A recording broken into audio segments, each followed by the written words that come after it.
Shalom Bapak Ibu yang terkasih dalam Kristus Yesus.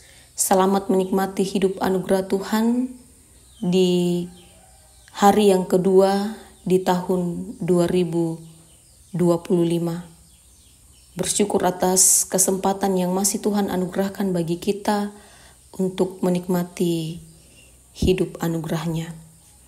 Mengawali hari ini, mari kita bersama-sama membaca dan merenungkan firman Tuhan.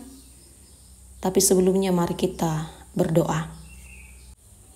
Ya Tuhan kami, Allah yang maha baik, yang berkenan mengasihi kami dan memungkinkan untuk menikmati hidup anugerah-Mu sampai saat ini.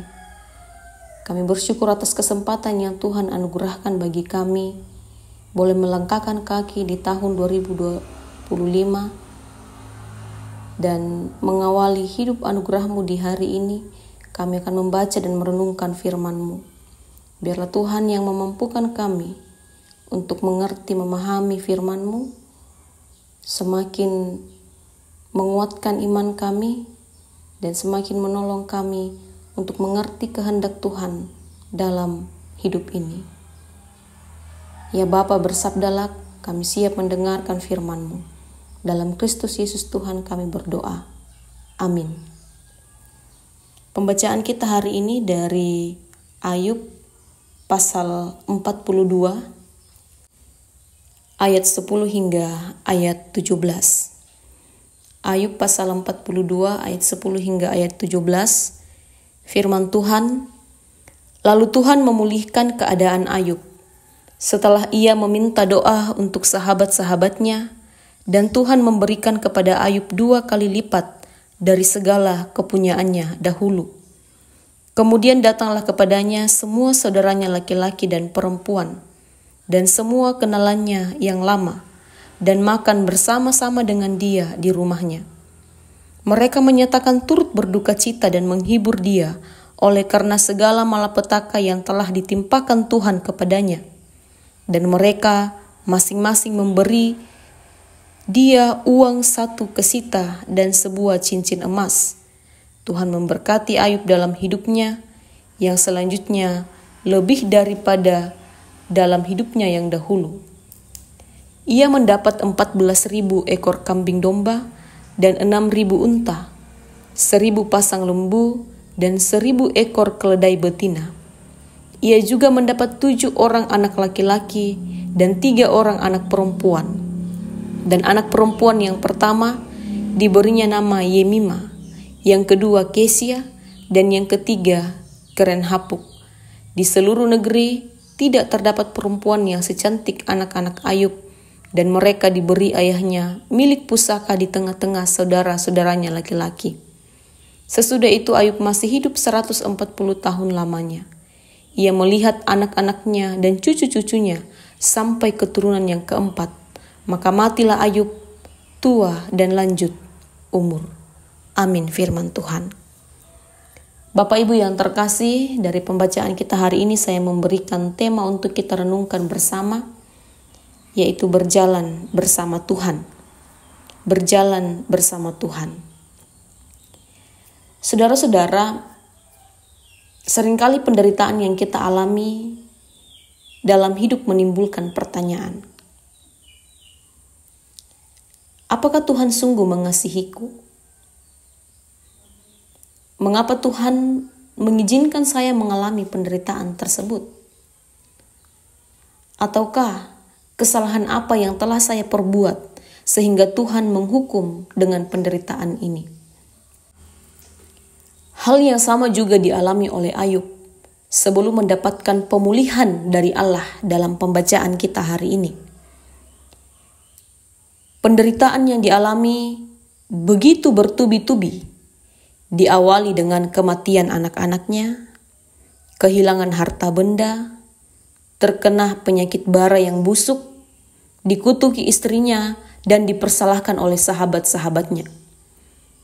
Mereka menuduh Ayub bahwa kemungkinan besar penderitaan yang dialami oleh Ayub saat ini adalah hukuman atas dosa-dosa yang dilakukan di masa lalu.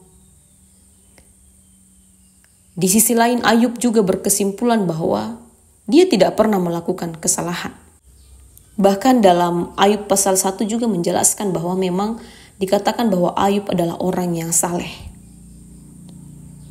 Dari pergumulan tersebut, Ayub kemudian berpikir bahwa kemungkinan besar Allah bertindak tidak adil atas penderitaan yang dia alami. Secara psikologis, tentu keadaan tersebut mengguncang emosi Ayub dan menimbulkan banyak pertanyaan di benaknya. Kemudian Ayub menyampaikan persoalannya langsung kepada Allah dan menyampaikan isi hatinya secara jujur. Ayub selalu berpikir bahwa Allah itu adil. Namun, ia tidak dapat mengaitkan hal tersebut dengan penderitaan yang ia alami. Sehingga beberapa kali Ayub menganggap bahwa Allah sebagai pengganggu dan merancang ketidakadilan dalam dunia. Dalam pergumulan tersebut, di pasal 38 dijelaskan bahwa Allah datang dalam rupa angin badai dan menanggapi pertanyaan-pertanyaan Ayub. Tuhan mengingatkan Ayub bahwa siapakah manusia yang mau menguasai jalan pemikiran Tuhan, yang mau menuntut keadilan dan pertanggungjawaban Tuhan. Allah mengungkapkan bahwa kita hidup di dunia yang kompleks dan luar biasa, yang tidak dirancang untuk mencegah penderitaan. Tetaplah percaya kepadanya sekalipun dalam penderitaan. Pada akhirnya Ayub menyesali tuduhannya terhadap Allah. Ia berkata dalam pasal 42 ayat 6, "Oleh sebab itu aku mencabut perkataanku dan dengan menyesal aku duduk dalam debu dan abu." Ayub kemudian memahami siapa Tuhan dan siapa dirinya. Ayub menerima keterbatasannya. Ia menyadari bahwa tidak semua pertanyaan mempunyai jawab. Tidak semua akibat mempunyai sebab. Tidak semua kebijaksanaan Tuhan bisa dicerna oleh logika manusia. Sikap inilah yang kemudian membuat Ayub mengalami secara pribadi kuasa Tuhan dalam hidupnya.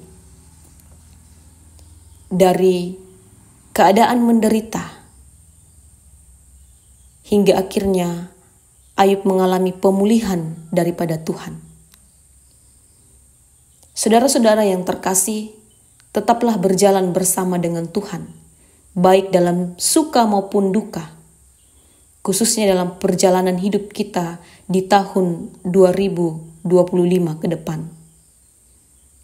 Mungkin saja penderitaan tidak akan terelak dari hidup kita. Namun sadarilah bahwa penderitaan adalah bagian dari perjalanan hidup kita, tetapi bukan tujuan akhir. Firman Tuhan hari ini mengundang kita untuk tetap mempercayai Allah, tetap mau berjalan bersama dengan Allah, tetap berserah kepada Allah, tetap mempercayai hikmat Allah, bukan untuk mencari alasan mengapa semua hal-hal yang tidak kita pahami terjadi dalam hidup kita. Saat kita mencari alasan, justru itu cenderung menyederhanakan Tuhan dalam hidup. Mari berjalan bersama dengan Tuhan dalam mengarungi tahun 2025. Amin, firman Tuhan. Mari kita berdoa. Ya Tuhan, kami bersyukur untuk firman-Mu yang telah kami dengarkan bersama pada saat ini.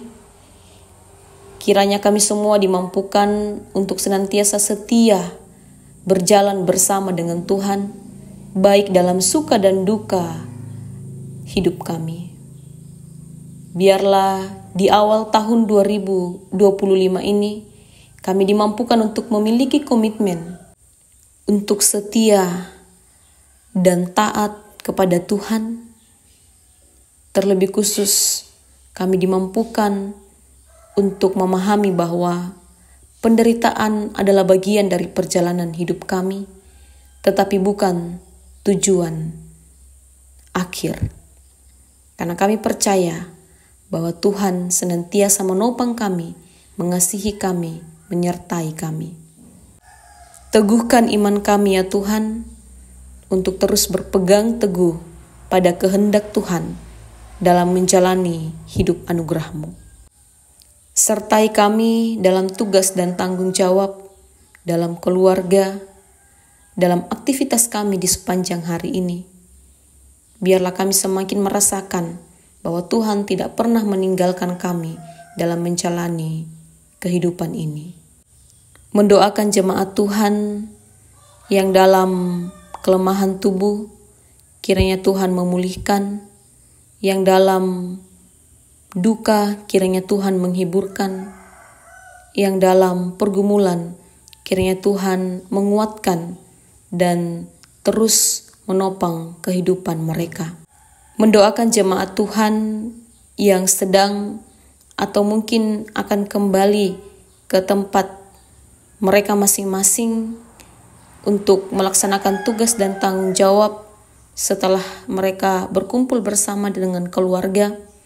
Tuhan sertai dalam perjalanan hingga boleh tiba di tempat tujuan mereka masing-masing. Mendoakan jemaat Tuhan yang dalam lanjut usia, Tuhan berkenan mengasihi mereka, mengasihi keluarga yang merawat, sekiranya semakin menyadari bahwa Tuhan sungguh ada bersama-sama dengan mereka. Mendoakan seluruh pelayan Tuhan dalam tugas dan tanggung jawab masing-masing. Biarlah semakin diberi hikmat, semakin diberikan kebijaksanaan, kesehatan, kekuatan dalam mengangkat tugas dan tanggung jawab pelayanan mereka, khususnya di tengah-tengah jemaat Tuhan di tempat ini. Seluruh rencana jemaat Tuhan, biarlah kiranya Tuhan yang senantiasa memberkati, biarlah kiranya boleh terlaksana atas seizin dan kehendak Tuhan. Kuatkan dan topang hidup kami menjalani hidup anugerah-Mu di sepanjang hari ini ya Tuhan. Dalam Kristus Yesus kami berdoa. Amin.